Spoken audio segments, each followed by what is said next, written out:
Welcome to the Tabletop Express. This is Creators Corner, where we invite you to hear conversations with designers, artists, publishers, and content creators. My name is Chris Barrows, and my guests today are going to be David Dai and Justin Chang. Welcome aboard the Tabletop Express, gentlemen. Hey, Chris, good to be here. It's awesome to be here. I'm so glad you guys are here. And as we kick this off, I just want to make a really important note. I promised everyone an announcement in this episode. And you guys are already aware of it, but because I warned you in advance, but the podcast is coming for this now. So what I'm going to be doing is these videos. About a week later, I'm going to dump these over into audio format with a little bit of small editing. So you're going to have access on the go very easily without YouTube. And I thought it was an important adjustment to make because these conversations, it's nice. I love seeing you guys. Like, I think it's important, but the audio works. So I want to make that available to everyone. And hopefully it gets you and other guests on the show out there even more. So I just want to announce that. That's the big thing I've been excited to share. So on the 23rd, I believe it will be, I will put this out in audio format. So it's exciting. You guys are the first ones for that. But the first question I always ask on this show, critically important. And we can start with you, Dave, and go over to Justin. But what is your board game origin story? What is the game or the event that got you even just remotely interested in the industry, in the hobby that is board games? Sure. So it's a story of just cousins getting together over holidays playing board games. Thanksgiving, birthdays, Christmas, what have you. We're playing board games. And Justin would come back to the cousins with a new idea, a new board game every time. And we enjoyed playing it. All the games that he introduced to the family. And then lo and behold, one day Justin came back and said, "Hey, I have an idea. Let's create a board game." I said, "Wow, that's a fantastic idea." And so here we are, more than a handful of years later, with By the Vote in its form and out there in the world playing. And Justin could talk about his perspective on it. Yeah. For me, it was, like Dave said, it sort of started. Me and Dave were actually not direct cousins. I'm cousins with his wife, Steph. And so, we actually got to know each other, the last couple of years, a lot through playing board games. It was a very unique bonding experience, and even the whole company name of Coozies Games came about because we were a group of cousins that were like, hey, we bonded so much over games and wanted to play more games and wanted to create kind of games that brought people together like family. That kind of was the origin story of Coozies Games. And even when we thought about By the Vote, it was like, it's an interesting topic. It's quick, easy to learn for people that are new to board games, that want to get in, and it just brings people together, and it allows us to have these awesome reactions and screaming matches sometimes, but all for the fun, and so that's how our origin story kind of came together. And so were you, Justin, then, like the bigger gamer at the start? You were the kind of the origin of just bringing the hobby into the family? Yeah. I mean, even to this day, I'm still probably the bigger board gamer. Like I play like Gloomhaven every week still for the last like two years. Shout out to all my friends I play Gloomhaven with, but but I wanted to bring back like quick, easy to learn games, and that's how we got interested in stuff. Now we're playing like Dominion every time we meet, and so we're like slowly edging up to those like bigger and bigger games. But all started with this like these entry level games of like By the Vote that draws people in. So. Well, I first have to give some backstory just for everyone listening. I initially connected with Dave. It was on LinkedIn. It was around the start of the pandemic, pre-pandemic. I'm not sure what it was. And this was, your process was kind of just starting, not just starting necessarily, but it was towards the beginning. And it's really funny because I got a chance, and one of the reasons I wanted to have you on first is, in terms of 2022, was because these conversations had gone for so long. And then I go to PAX Unplugged and I get to play your game. But the story behind your game and the origin of it was really, really interesting. And so I'd love for you to share a little bit about kind of the greater purpose, because it wasn't just about making a game. It was purposeful creation of a game. And I'd love to hear a little bit about, what that purpose is, because I think that is at the crux, the really interesting piece behind this. Yeah. So, I mean, board game is a labor of love. I like to say this all the time. And for us, there is a social mission we care deeply about. And we bump into school teachers who talk about the challenges of teaching politics, elections to their students. And we think that's probably one of the most important civics lessons for our democracy, to get people to vote, to be aware of what's going on. But it's so challenging in the classroom setting to teach that.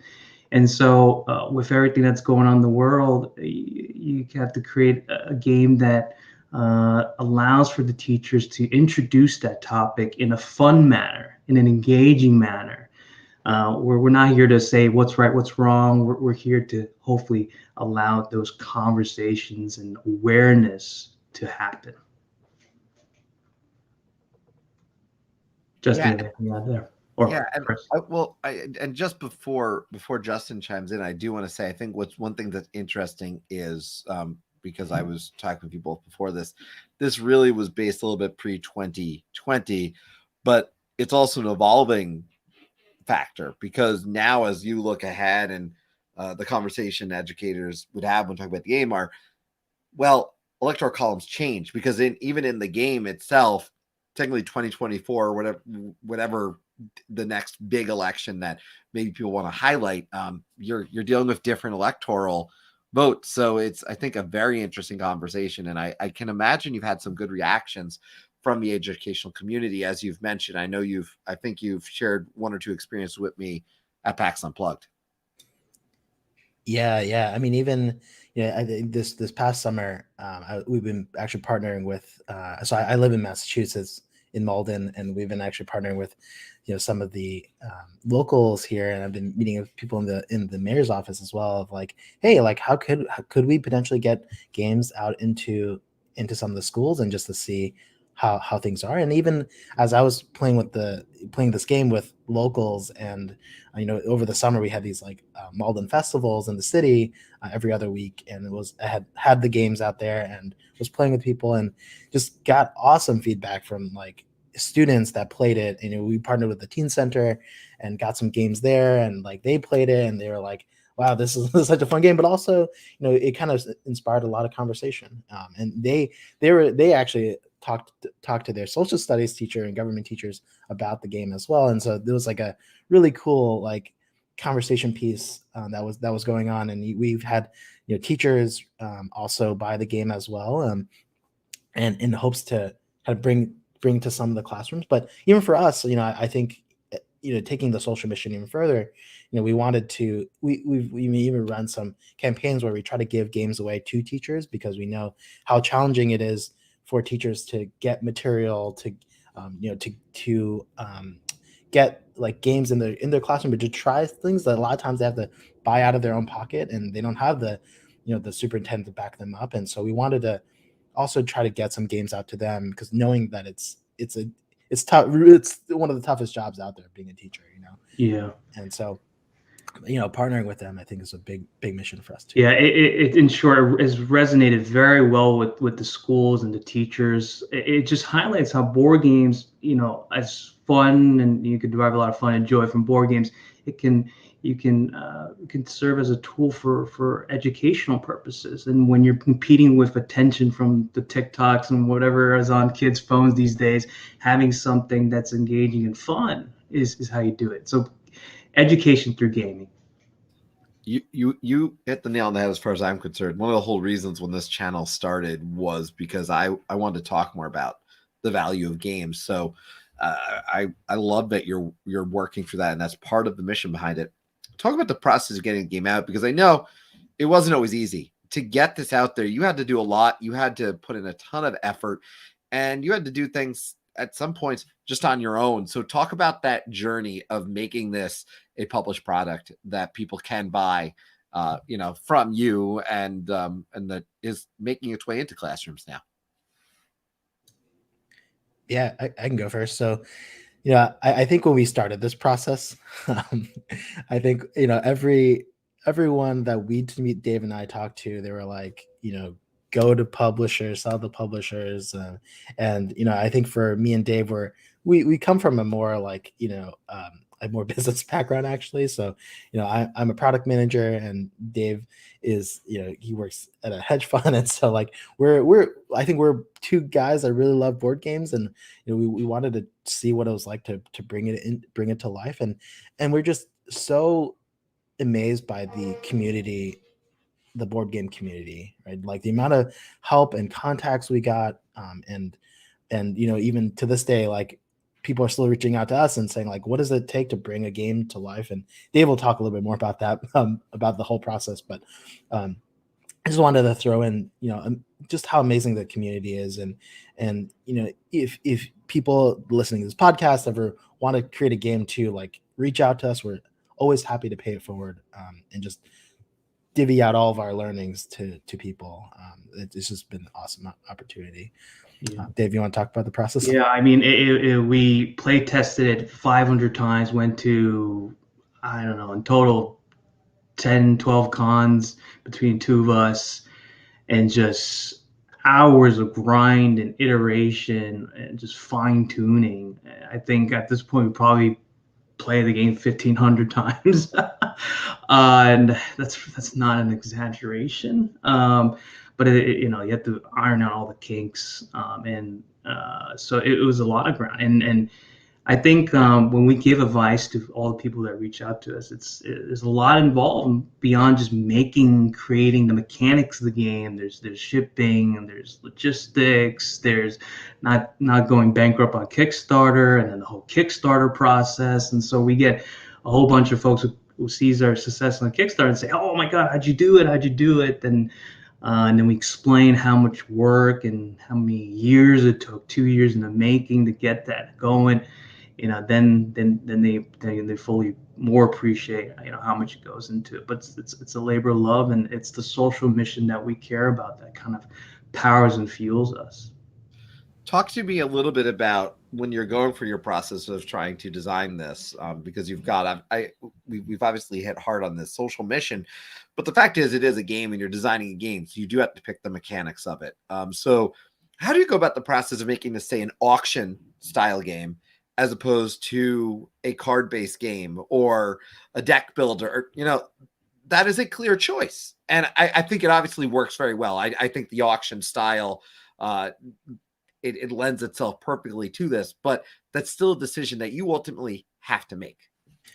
Yeah, I can talk a little about that. I think when we started putting this game together, the first thought I had was actually how wonky the electoral college was, and it all started with that. Actually, was just how I wanted to point out the wonkiness that is the electoral college, but also like these weird numbers that come about, and like how that impacts your decision making as you're campaigning, and also this whole swing states aspect of like everyone focuses all their money on one swing state, and it's very sort of strategic in that decision making process, and so we wanted to try to bring that out. And also if you look on the board game market today, everyone tries to stay away from politics, actually, just because it's controversial. It's it's a different genre that people sometimes don't like talking about, and so that was where we felt like we can make a stamp on on the board game industry, especially if people are thinking about a politics game. It's like, oh, by the vote is the politics game to play, and and there was also aspects of the auction part of it. We knew if you do a politics game, you have to do something about money, right?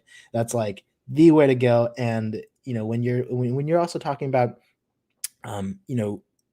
states and how you spend your money, like for me, like I also really like playing poker and kind of like these kinds of like gambling kinds of games. I think they're really fun, but oftentimes you're waiting all the time. You're waiting for that good hand, you're waiting for the roll to come up, and so we wanted to create like a high action.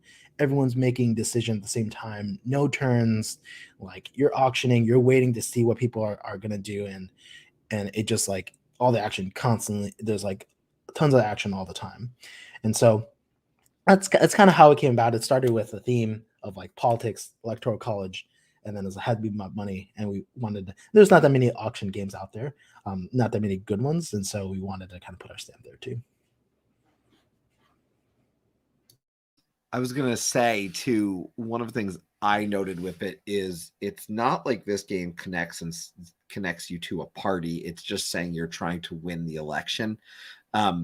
You also, but there's an interesting note, and I don't know if you've seen everyone play with it or at the exact way, or if you've seen people come back and say, oh, sometimes we just play, we don't do the timer, but you put a timer perspective to it and say, this is meant to be a 15-minute game. So you're trying to play through. So you're encouraging it to be a quick play, but you're also, again, you're not connecting it to a party. So that's a clear decision to not make this like Democrats versus Republicans with like a donkey and an elephant fighting on the cover. You know what I mean? You've taken a part of the political aspect away. So I imagine that was a strategic and clear decision on your part. Yeah, no, that's a good point, Chris. So we have gotten countless negative reactions to the whole political election game. People just immediately, without even trying the game, kind of shunning it and saying, oh, I'm never going to play this game.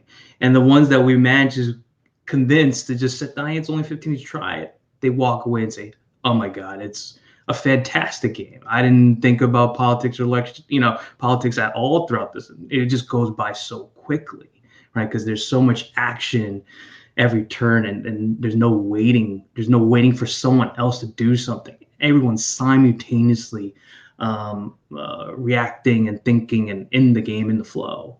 And so, to your point, we stayed away from anything that can cause hurdles throughout the gameplay. So not making a political game too political is what we went for. Yeah, and I think the other part of it is also, to going back to the whole like our origin story of how Coozies Games was made. We want to try to bring people together and not try to tear people apart necessarily. So we're like, okay, well, that's like something we want to stay away from. But at the end of the day, like it was, we still use the sort of the colors like red and blue, but didn't really want to point out specifically like the Republican and Democrat Party. No, I think you do a great job going down that line. This is just for those listening. We're going to have on the Tabletop Express channel an Is This Game for You about this game, and so you'll be able to learn a little bit more about it, even more so than what you've heard here. But one of the big things is again, it is that you've got the screen set up, so you don't know what people are spending their money on, and there's a thrill to that. But I'm glad that you talked to the fact that you are constantly doing something. There's no downtime, so obviously that was a conscious decision, and those are kind of things I always find interesting. How do you decide that, what is the gameplay style? It's not just the mechanic, but how often are you moving? Does the game going to flow? Is it going to feel long? This is definitely a quick game. When you go through your process in the future and you think about this game, are there more steps with the game? Is it this kind of thing where you think about, okay, so we're going to have, as I noted earlier, a change to electoral college numbers potentially with the census, because that's the reality of it. Do you do something else? Is it a revised version? Is it an update? And how do you think about, going forward, continuing your mission, be it this or a different game down the line? And you may not have anything to share now, but how do you kind of look to that future and start to think about it? Yeah, I can go first. So I think the first and foremost is like going back to the mission of like, what are those lessons that teachers want to teach about the electoral college, and saying and finding ways to incorporate those kinds of themes into the game. I think there's a delicate balance of like, I think that part's really important to us, like creating lessons that we can continue to learn from. But at the same time, we want to keep, there's also been a lot of expansions that have come out and that are not great for the game. And so, I think there's aspects of the game that we want to continue to improve on, which is like that bidding aspect and the auctioning aspect, and making those things stronger. But also including a little bit more decision making around, like, okay, if I'm a red party or I'm a blue party, maybe I want to keep going into the blue party, I keep going in the red party, and kind of building some incentives around that. And also there's, the game today, you get a set amount of money for every player. We'll also have some ideas around how do we tweak that in the future. And so, that there's definitely more to come, and like ways to make the game more exciting, but we want to keep it simple, because kids love it also, and we want to keep it simple so that it's playable for everyone. So it sounds like at the heart of what you want to produce from a game perspective is approachability. I think I've mistakenly in the past said it as accessibility, which it is not. Accessibility is something very different, but you really an approachable game that's easy to get to the table. I can speak from the fact that my son has played it and likes it. We do have a question. Ryan asks, what auction games were an inspiration for making By the Vote?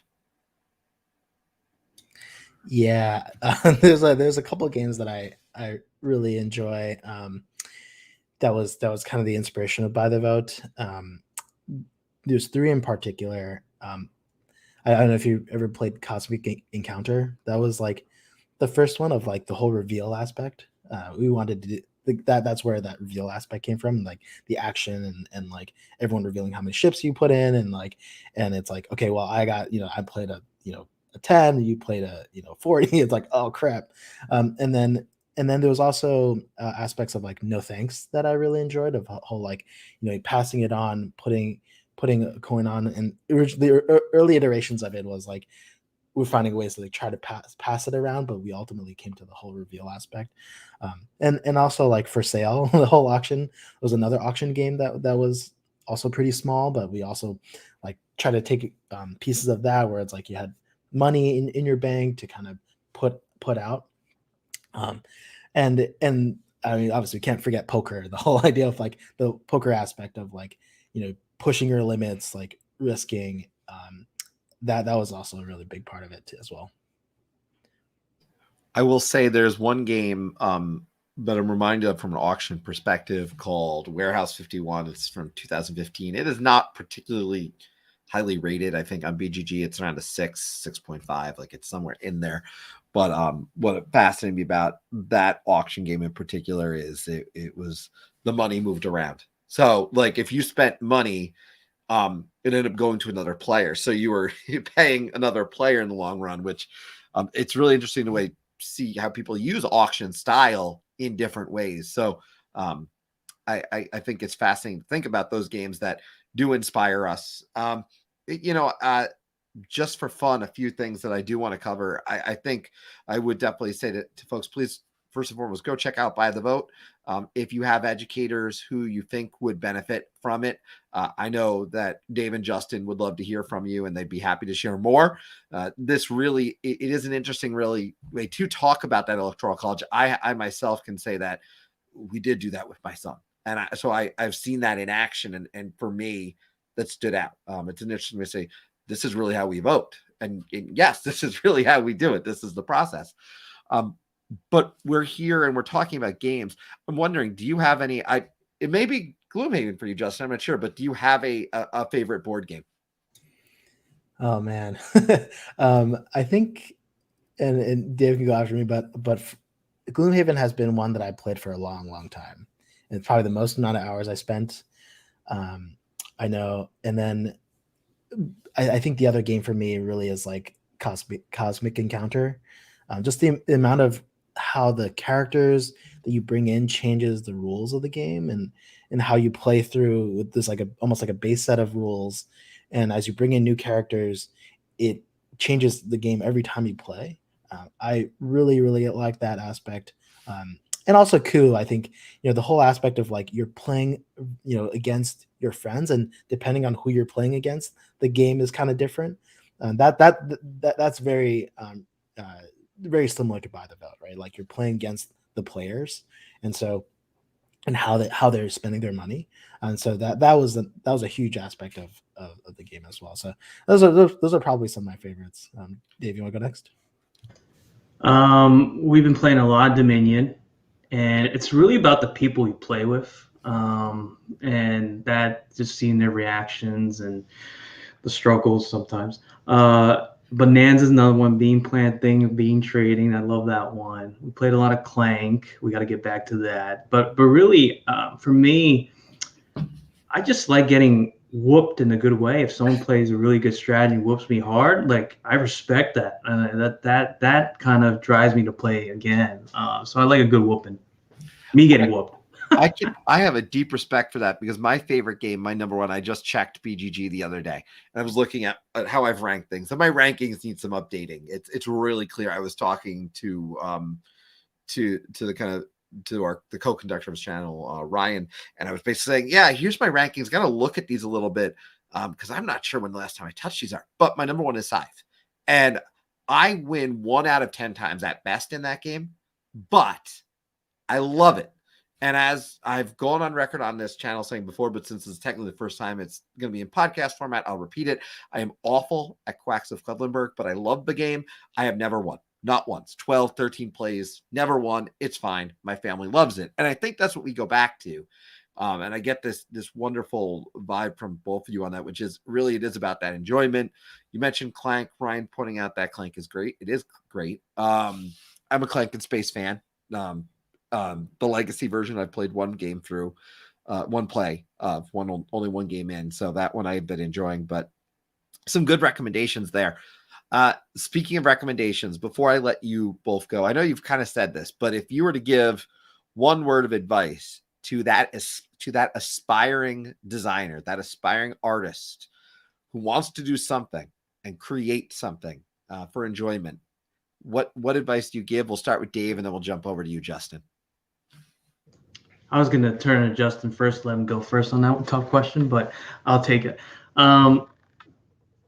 Just remember that creating something, the greatest joy you will receive is when someone enjoys your creation. I think that feeling that we get time and time again never gets old, and it's so rewarding. And if you're chasing that, I say 100% go for it. If you're chasing money, I would do something else. That's my tidbit. Yeah, I mean, I think what Dave says is definitely my top thing to say as well. But yeah, I think the second thing I would say is like reach out to the community. I think the board game community is such an inviting and welcoming place. I think all the people we've talked to, and the people we've networked with and got advice from and helped us through this process are just awesome people. And even the people we've done podcasts with, including you, Chris, like have just been awesome people. And to meet all of them, to have an opportunity to play games with them, to talk about games, and to learn from people's mistakes and how we can do this better, I think is just an amazing opportunity, especially as more and more of these big board game companies come out. It can feel very, very challenging and hard and scary. But I think there's definitely an opportunity to learn from everyone else and to build that community. So that's what I would say. Where can everybody find your game? Please point them in your direction, and where they can connect up with you both as well. Yeah, you can definitely find us on Amazon. You can search for us by the vote. We're available there. We also have a website that you can get it from, bythevotegame.com, and we're also available on social media. If you guys want to reach out, you can always reach out to us on Instagram, Facebook. We'll respond, and we'd love to meet up with you. Also, you can reach out to us on our email at cooziesllc@gmail.com. Awesome. I want to thank you both for taking time today This has been it's been wonderful to connect with both of you. It's also been really great, everybody, to kick off season 2 of Creators Corner. Creators Corner, for those of you who are new, was really the heart of why I wanted to start a channel in the first place. It's grown into so much. It's grown into community, and so many wonderful people that I've had a chance to meet. I look forward to continuing to grow that community, and I want to thank you for coming aboard the Tabletop Express today. This has been Creators Corner.